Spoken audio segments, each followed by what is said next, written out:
Приветствую вас, мои ласточки, с вами снова Алла Касаткина, проект «Ладное я». Сегодня мы будем с вами говорить на такую животрепещущую тему, а как же ссориться правильно? Как ссориться так, чтобы не разнести вдребезги то, что для вас является важным, значимым и дорогим.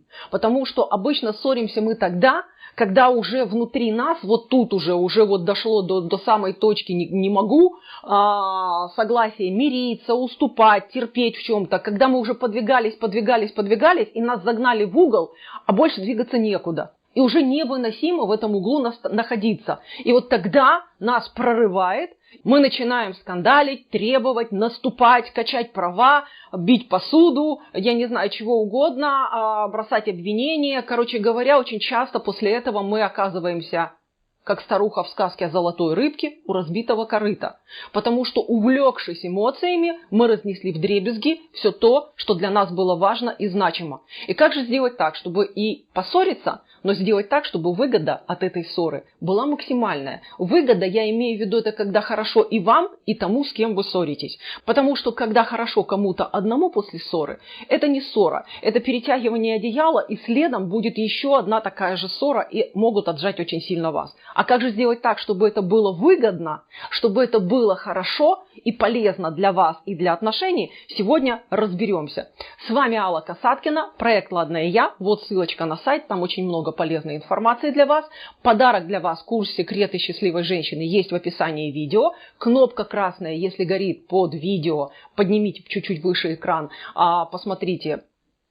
Жмите на нее, подписывайтесь на канал, вы будете в курсе всех новых видео. Ну а лайки и комментарии – это ваша благодарность Ютубу за то, что он предоставляет нам возможность для встречи, и мне информация о том, что же для вас актуально, чтобы я снимала следующее видео. Давайте продолжать. Как же ссориться? Когда вы натерпелись, науступались, наужимались, наступались на свои интересы до невозможности, вы становитесь похожи на сжатую пружину. И когда сжатая пружина, уже ей некуда прятаться, она обычно выстреливает. И вот чтобы вы не доводили ситуацию до такого состояния, вам нужно всего лишь в голове держать два важных вопроса. Первый, самый важный вопрос. Чего я хочу добиться в результате этой ссоры?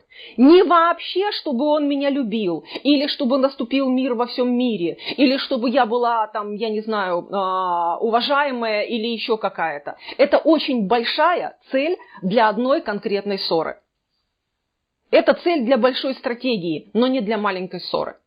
Обычно причиной для ссоры бывает что? Там я хочу, чтобы он начал, там, не знаю, дарить цветы, приходить домой вовремя, приносить всю зарплату, помогать мне по дому, еще что-то делать, разговаривать со мной вот таким вот образом или не говорить того, что он мне говорит. То есть есть у каждой ссоры конкретная цель.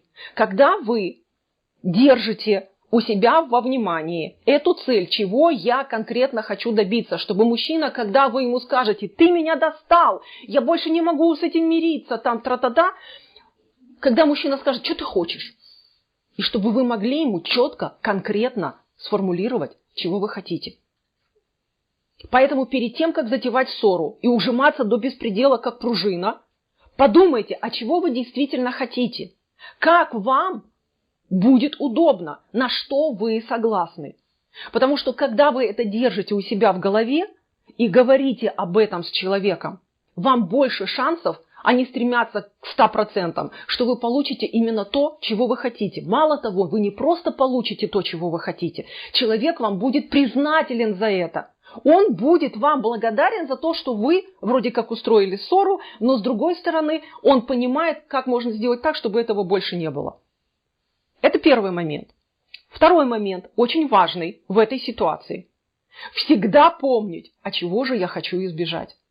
Потому что, я говорила, да, напряженная, сдавленная до невозможности пружина, она выстреливает. Часто выстреливает в глаз тому, кто ее сжимал.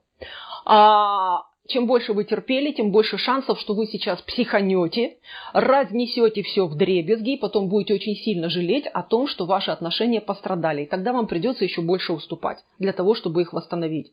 Но когда вы первое помните, да, чего я хочу получить в результате этой ссоры, вы помните точно так же, держите фокус и внимание, чего я хочу избежать. Чего я хочу избежать? Разрыва отношений. Я хочу избежать вспышки, большой гнева, допустим, если вы знаете, что ваш партнер слишком эмоционален. Я хочу избежать дальнейшей конфронтации в отношениях. Или там я еще чего-то хочу избежать, сильно больших уступок в ответ за то, что для меня что-то будут делать. У каждой свое есть. Чего вы боитесь? Чего вы не хотите потерять в результате этой ссоры? И когда вы помните об этих двух вещах, поверьте мне, ваши ссоры будут проходить не как просто взорвалась, попищала, чего-то там сделала, а потом снова продолжается как было. Нет, результат у вас всегда будет. Мало того, после каждой такой ссоры в таком формате ваши отношения будут улучшаться. Мало того, ваш мужчина в глубине души будет вам признателен за то, что вы ему сказали наконец-то, чего ему делать и как ему делать для того, чтобы этой ссоры избежать. Мужчины не любят ссориться.